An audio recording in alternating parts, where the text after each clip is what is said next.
ఏసే నిజ దైవం అనే ఈ ఆధ్యాత్మిక కార్యక్రమాన్ని వీక్షిస్తున్న ప్రతి ఒక్కరికి మన ప్రభువైన యేసుక్రీస్తు యొక్క ఉన్నతమైన నామంలో శుభాభివందనాలు తెలియజేస్తున్నాం. ఈరోజు ధ్యానాంశము లూకాసు వార్త 7వ అధ్యాయము 37-38 వచనాలు చదువుకుందాం. ఆ ఊరిలో ఉన్న పాపాత్మురాలైన స్త్రీ యేసు పరిసయ్యుని భోజనంకు కూర్చుని ఉన్నాడని ఎరిగి తెలుసుకొని ఒక శిలాభరణలో అత్తరు తీసుకుని వచ్చి వెనుక తట్టు ఆయన పాదముల యొద్ద నిలువబడి ఏడ్చుచు కన్నీళ్లతో ఆ పాదములు తడిపి తన తల వెంట్రుకలు తుడిచి ఆయన పాదములను ముద్దు పెట్టుకొనెను. ఆ అత్తరు వాటికి పూసెను. మన బైబిల్లో చూస్తున్నప్పుడు 5 మరియలు ఉన్నారు. మరి మొదటగా యేసు యొక్క తల్లి అయిన మరియా, మరి క్లోపా భార్య, మరి మరియా సహోదరి అయిన వేరొక మరియా, మరి అంతేకాకుండా మగ్దలేని మరియా, మరి లాజరు మార్త సహోదరి అయిన మరియా, మరి మార్కు సువార్తను వ్రాసిన జాన్ మార్క్ యొక్క తల్లి అయిన మరియా, మరి ఆమె బర్నబాకు కూడా పౌలుతో సేవ చేసిన బర్నబాకు కూడా సహోదరి. 5 మరియలు మనం బైబిల్లో చూస్తున్నాము. ఈమెను గూర్చి యోహాను సువార్తలో లాజరు సహోదరి అయిన మరియను రాయబడి ఉంది. ఈ మరియా యేసుక్రీస్తు ప్రభు పరిసయ్యుని ఇంట భోజనంకు కూర్చున్నాడని మొదట ఎరిగి ఉంది. హల్లెలూయా. చూడండి, దేవుడు ఏమై ఉన్నాడో ఎరుగుటయే నిత్య జీవన్ బైబిల్లో రాయబడి ఉంది. ఇక్కడ ఈ స్త్రీ మట్టికి యేసును గూర్చి ఎరిగి, యేసును గూర్చి తెలుసుకుని, ఆ పరిసయ్యుని ఇంట ఉన్నాడని తెలుసుకుని అక్కడికి వచ్చిందని బైబిల్లో రాయబడి ఉంది. చూడండి, ఆమె యేసును సమీపించకుండా, యేసు యొక్క ముఖమును సమీపించకుండా, యేసు యొక్క కళ్ళల్లోకి సూటుగా చూడకుండా ఎక్కడ నిలబడిందంటే ఆయన యొక్క పాదాల యొద్ద నిలవబడి ఉందని ఇక్కడ వ్రాయబడి ఉంది.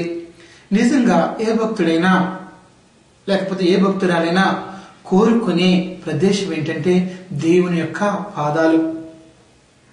ప్రతి ఒక్క భక్తుడు హృదయపూర్వకంగా, మనపూర్వకంగా మరి నివాసం చేసే స్థలం ఏదై ఉన్నదంటే దేవుని యొక్క పాదాలు. ఈమె కూడా ఆ పాదాల దగ్గరికి వచ్చింది. మన బైబిల్లో చూస్తున్నప్పుడు లూసిఫర్ అని ఒక దేవదూత ఉన్నాడు. దాని గురించి బైబిల్లో ఏమని వ్రాయబడిందంటే, తేజో నక్షత్రమా, వేకువ చుక్క అని యెషయా గ్రంథం 14వ అధ్యాయంలో వ్రాయబడి ఉంది. ఈ లూసిఫర్ అనే దేవదూత దేవుని యొక్క సింహాసనం కంటే, ఆయన యొక్క నక్షత్రం కంటే ఎత్తుగా తనకు సింహాసనాన్ని ఏర్పరచుకోవాలని, దేవుని కన్నా ఉన్నతమైన స్థితిలో మరి ఉండాలని ఆశపడి దేవుని చేత త్రోసివేయబడి, పరలోకం నుంచి మరి త్రోసివేయబడి సాతానుగా మారిపోయాడు. దానికి ఒకే ఒక కారణము, దేవుని కన్నా ఎక్కువగా తనను హెచ్చించుకోవడానికి ప్రయత్నించాడు. మరి అంతేకాదు, మన బైబిల్లో మనం చూస్తున్నప్పుడు జబదయి కుమారులైన యాకోబు, యోహాను, వీరు కూడా యేసుక్రీస్తు యొక్క అంతరంగ శిష్యులు. 3 అంతరంగ శిష్యుల్లో వీళ్ళిద్దరు, 3వ వ్యక్తి పేతురు. మరి వీళ్ళు కూడా ఏ ప్రదేశాన్ని కోరుకున్నారంటే యేసుక్రీస్తు యొక్క మహిమలో ఒకడు కుడివైపునను ఒకడు ఎడమ వైపునను కూర్చోవాలని వీళ్ళు కోరుకున్నారు. యేసు ప్రభు, నేను తీసుకున్న బాప్తిస్మలో మీరు తీసుకోగలరా, నేను పొందిన ఆత్మను మీరు పొందుకోగలరా అని అడుగుతున్నప్పుడు వీళ్ళు అంటున్నారు, మేము చేయగలము. కానీ యేసు ప్రభు ఖండితంగా చెప్పారు, మీరు ఆ విధంగా చేయగలరేమో కానీ నా కుడివైపును కూర్చుంటాం కానీ నా వెడవైపును కూర్చుంటాం కానీ నా వశంలో లేదు. అది తండ్రి చేత ఎవరికి సిద్ధపరచబడిందో అది వారికే దొక్కుతుందని యేసు ప్రభు స్పష్టంగా తెలియచేశారు. మనం ఇంకా చూస్తున్నప్పుడు బైబిల్ కింద శిష్యులు అది చూచి వారి మీద 10 మంది శిష్యులు ఆ తక్కిన 2 మీద కోపపడినని రాయబడి ఉంది. వారు గద్దింపబడినని రాయబడి ఉంది. ఎందుకంటే వారు కూడా దేవునితో సమానంగా ఒకటి కుడి పక్కన ఎడమ పక్కన కూర్చుండాలని ఆశపడ్డారు, గద్దింపబడ్డారు. కానీ ఈ స్త్రీ అయితే, ఈ పాపాత్ములైన స్త్రీ అయితే యేసు యొక్క పాదాల దగ్గరికి చేరింది. ఎందుకంటే ఆమె కోరుకునే స్థానము అదే. ఆ పాదాలనే కోరుకుంది, ఆ పాదాల దగ్గరికి వచ్చి ఉంది. ఆయన ముఖమును చూడటానికి ఆమెకు ధైర్యం సరిపోలేదు కనుక ఆయన ఎప్పుడైతే దేవుని యొక్క సన్నిధిలో ఈమె నిలువబడి ఉందో, ఎప్పుడైతే దేవుని యొక్క పాదాల దగ్గర ఈమె నిలబడి ఉందో, ఈమె ఏడ్చుందంట. తన యొక్క పాపముల నిమిత్తము లోతైన పశ్చాత్తాపంలోకి ఈమె నడిపింపబడుతుంది. హల్లెలూయా. చూడండి, పరిశుద్ధాత్మ దేవుడు మీలో ఎవరినైనా మీ యొక్క పాపమును గూర్చి ఒప్పింపు చేస్తున్నప్పుడు మీ యొక్క హృదయాలను కఠినం చేసుకోవద్దు, మీ మనసులను కఠినం చేసుకోవద్దు. ఎందుకంటే ఒక యవనస్తురాలు ఉంది, ఆమె మరి పీజీ చదువుతుంది. ఒకరోజు మరి దేవుని యొక్క వాక్యం చేత ఆమె సంధించబడింది. మరి పాస్టర్ గారు ఆమెతో అన్నారు, అమ్మా, ఈరోజు దేవుడు నీతో చాలా స్పష్టంగా మాట్లాడాడు కనుక ఇంకా నువ్వు లేట్ చేయొద్దు, నువ్వు కూడా బాప్తిసం తీసుకో, రక్షణ అనుభవంలోకి రా, దేవుని కొరకు జీవించు అని అన్నప్పుడు పరిశుద్ధాత్మ చేత ఆమె పూర్తిగా ఒప్పింపబడినప్పటికీ ఆమె పాస్టర్ గారితో అందంట, పాస్టర్ గారు నా పీచే అయ్యాక మరి నేను బాప్తిసం తీసుకుని దేవుళ్ళకి వస్తాను, అంతవరకు నన్ను వదిలేయండి. చూడండి, దేవుడు ఎంతగా ఒప్పించినప్పటికీ ఇంకా ఆమెలో లేనిపోని ఆశలు, ఇంకా పీజీ చదువుతున్న ఆ యూనివర్సిటీలో ఇంకా ఏదో దేవుని విరుద్ధమైన కార్యాలు చేయాలని ఆశపడిందో ఏమో గాని మరి వాయిదా వేసింది. కానీ చింతించవలసిన విషయం ఏంటంటే ఆమె కొన్ని రోజులకి తన 2 కిడ్నీస్ ఫెయిల్ అయ్యి మరి మరణావస్థలో ఉన్నప్పుడు పాస్టర్ గారు ఆమె దర్శించినప్పుడు పాస్టర్ గారు తందంట, పాస్టర్ గారు నీళ్లు లేని ఆ అగ్ని జ్వాలల మధ్యకు నేను వెళ్ళిపోతున్నాను, నాకు పిలుపు వచ్చింది, నాకు కొన్ని మంచినీళ్ళు ఇప్పించండి అని అడిగి ఆ మంచినీళ్ళు తాగి చనిపోయిందంట. చూడండి, దేవుడు నీతో మాట్లాడి ఆయనకు నీతిని గూర్చి, తీర్పును గూర్చి, శిక్షను గూర్చి ఒప్పింపు చేస్తున్నప్పుడు దేవుని బిడ్డ, నువ్వు నీ యొక్క హృదయాన్ని కఠినం చేసుకోవద్దు. నువ్వు కఠినం చేసుకున్నావంటే మరో అవకాశం నీ జీవితంలో రాకపోవచ్చు. ఈ యవనస్తురాల జీవితంలో కూడా ఆ విధంగానే మరి జరిగింది. ఇక్కడ మట్టికి మరియా మరి దేవుని యొక్క సన్నిధిలో నిలవబడినప్పుడు పరిశుద్ధాత్మ చేత ఆమెలో ఉన్న ప్రతి ఒక్క రహస్య పాపము ఒప్పింపబడుతున్నప్పుడు ఆమె తమ పాపముల విషయము ఏడ్చుచూ ఉందని బైబిల్లో వ్రాయబడి ఉంది. ఏడ్చింది, బిగ్గరగా ఏడ్చింది.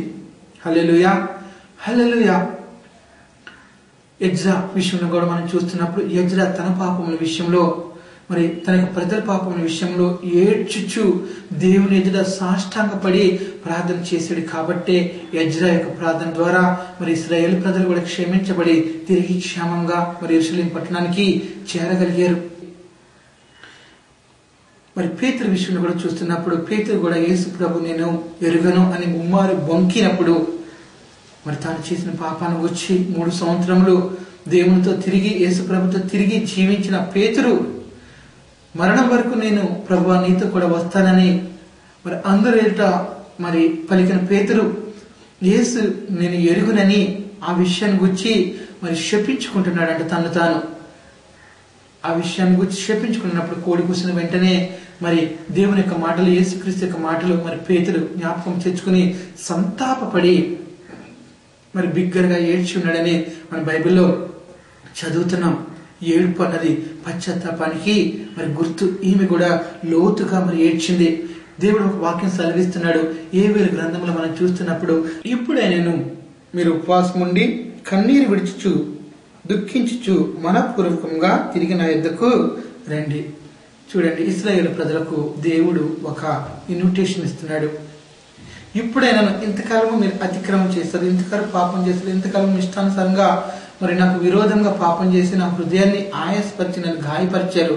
అయినప్పటికీ ఇప్పుడైనప్పటికీ మీరు ఉపవాసం ఉండి కన్నీరు విడుచు దుఃఖించుచు మనపూర్వకంగా నా యొద్దకు రమ్మంటున్నాడు. నువ్వు ఇప్పటికైనా నీవు నీ పాపముల విషయంలో, నీ దోషముల విషయంలో, నీ అతిక్రమణ విషయంలో నువ్వు కన్నీరు విడిచి మనపూర్వకంగా నా యొద్దకు తిరిగి వస్తే నేను నిన్ను క్షమిస్తానని దేవుడు ఒక ఇన్విటేషన్, ఒక ఆహ్వానాన్ని ఇశ్రాయేలు ప్రజలకు మరి ఇస్తున్నాడు. నిజమే, దేవుడు ఎప్పుడు క్షమించడానికి సిద్ధ మనసు గలవాడు. హల్లెలూయా. కీర్తన 86 అధ్యాయము 5వ వచనంలో మనం చూస్తున్నప్పుడు పాపములను క్షమించుటకు నీవు సిద్ధ మనసు కల దేవుడు అని కీర్తనకారుడు కీర్తిస్తున్నాడు. హల్లెలూయా. ఇక్కడ కూడా ఈ స్త్రీ ఆ విధంగా కన్నీరు కార్చి దేవుని సన్నిధిలో మరి దుఃఖపడినట్టు మనం చూస్తున్నాము. యాకోబు పత్రికలో కూడా యాకోబు మరి ఈ విధంగా రాస్తున్నాడు, వ్యాకుల పడి దుఃఖపడి మీ దుఃఖమును మీ సంతోషమును దుఃఖంగా మార్చుకొనడి, ప్రభు దృష్టికి మిమ్మల్ని మీరు తగ్గించుకోండి అని రాస్తున్నాడు. నిజమే, ఆ విధంగా మీరు మీ సంతోషాన్ని దుఃఖంగా మార్చుకుని మీ పాపముల విషయము మీరు దుఃఖిస్తే దేవుడి చేత నువ్వు కరుణింపబడతావు, కనికరింపబడతావు అని బైబిల్లో స్పష్టంగా వ్రాయబడి ఉంది. మరి మత్తయి సువార్త 5వ అధ్యాయం 4వ వచనంలో కూడా దుఃఖపడేవారు ధన్యులు,